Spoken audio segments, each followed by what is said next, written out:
For those who haven't seen this before, this is our Prism platform. And it's a way to analyze not just ESG data, but a ton of other information, everything from productivity to rock quality, where all the different power plants are in transmission grids, the different pipelines. It's really a one-stop shop for anything energy. And what we're going to look at today is an analysis of a few different Permian operators. Permian obviously is always highly topical, so I wanted to focus here. It's a pretty blank dashboard so far. I'm going to build it as we go. The one thing that I'll point out is I did put on a few filters beforehand. Largely, it's just picking the Permian area and then picking the companies that we're going to focus on today, which is some of the super majors, some of the large independents, a few private operators, and some mid cap companies. So a bit of a mix, just to kind of show you that this isn't a workflow that only works for super majors or your large or small companies. It's kind of a universal workflow.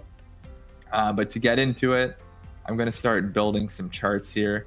The first thing I'm going to do is to point a row chart to our wells and then switch this to be by operator, so we could see kind of the well count that we're looking at here by these different producers. Pioneer, ConocoPhillips, Diamondback, Exxon, Chevron, Devon, Ovintiv, Mewbourne, Callon, and SM are the companies that we'll be focusing on today. Given that this is a emissions and ESG webinar, let's start to pull in some different emissions into here. So to do that, I'm going to point this bar chart over to our source table, which breaks down a company's emissions profile by source. I'm going to put it to the operator on the x-axis. So we do track who initially owned the emissions at the time of the emissions, and then who owns the asset today. So we do track M&A. On the y-axis here, there's a few different things we could look at. We could look at the total emissions. So this here would be the sum of a company's total annual emissions within this area. So this is just the Permian asset. So if you're looking at a company like Chevron or Exxon, who has a ton of other emissions, what we're only focused on here is their Permian asset performance. And then we could start grouping this by different pieces. So maybe we want to do it by gas type. So we could compare a company's CO2 emissions, or this orange bar, relative to this light blue methane emission side of things. So you can see Devon has relatively high total emissions, but relatively low methane emissions. We could look at it by sector.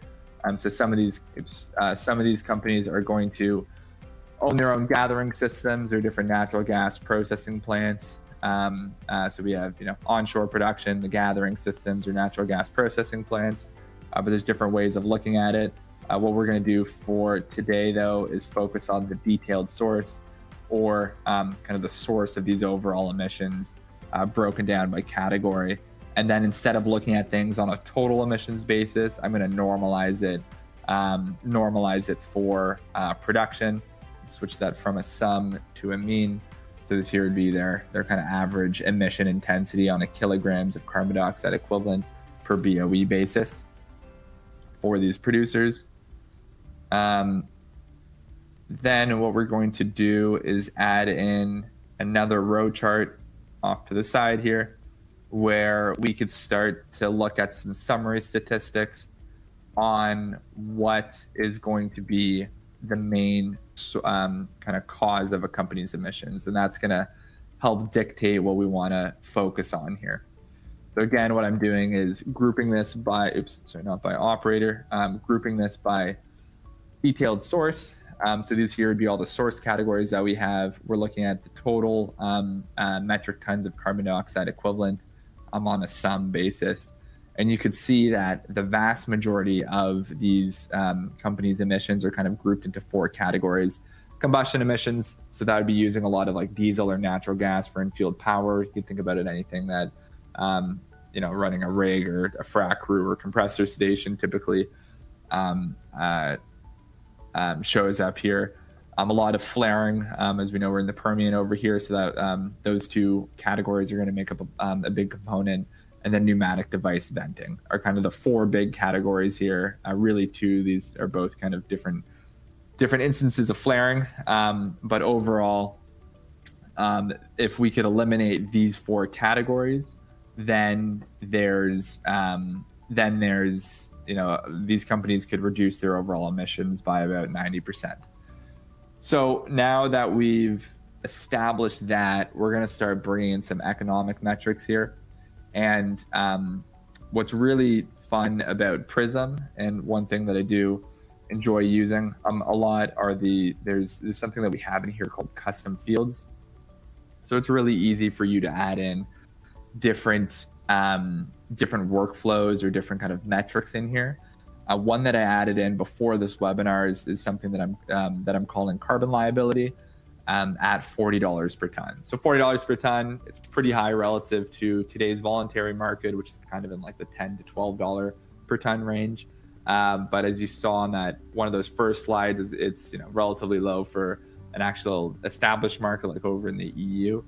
So you can play around with this on your own, but for this, we're just going to go with $40 per ton. But all what this is doing is taking our total emissions, multiplying it by 40, and then converting that to be by millions. To be by millions. So to show you the annual liabilities that these companies are looking at that price deck,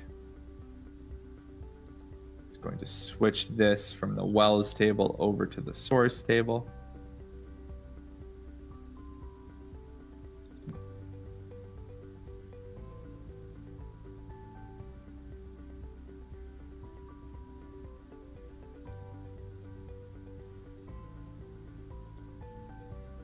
Sec here, there you go. And then again, switch this to be by operator, and switch this from emissions to that new field that we added in. So this is carbon liability at $40 per ton, and we'll look at a sum here. So this is assuming kind of status quo, nothing changes. The total annual liability that these companies face, you could see it's in the orders of kind of like 10 to upwards of $100 million. As a whole.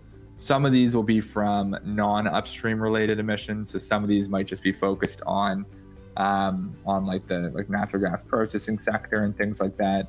But to even the playing field, I'm going to filter down to onshore production and recalculate this. So you can still see the liabilities kind of in that 10 to $50 million a year range just for the Permian assets. So, it starts to add up. If we want to go to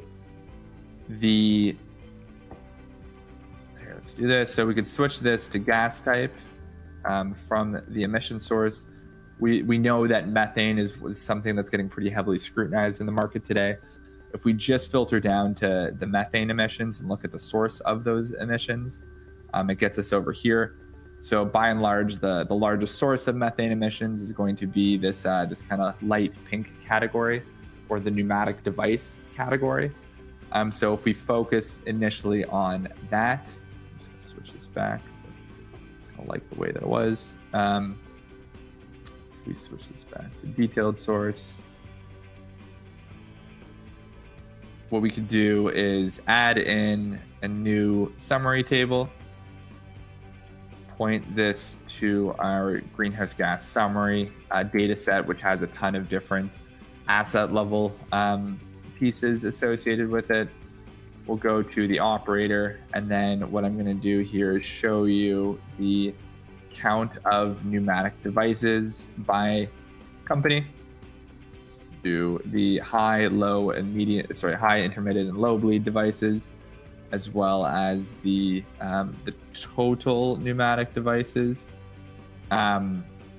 We did a study on this when the EPA came out with a new proposed methane regulations, and one of the takeaways of this report. So all of our intelligence clients should have hopefully seen this, but this is an example of some of the research work that we do. One of the conclusions was that retrofitting a pneumatic device, so for those unfamiliar, that's a device that's in the field that periodically bleeds methane. The average cost by our estimates is about $2,000. So what we're able to do is add in the essentially the pneumatic device replacement cost. So all this is doing is taking our total pneumatic devices, multiplying it by 1,000, putting it over, multiplying it by 2,000 and putting it over $1 million. So you can see most companies here, it would cost, in the orders of $10-ish million to replace those pneumatics.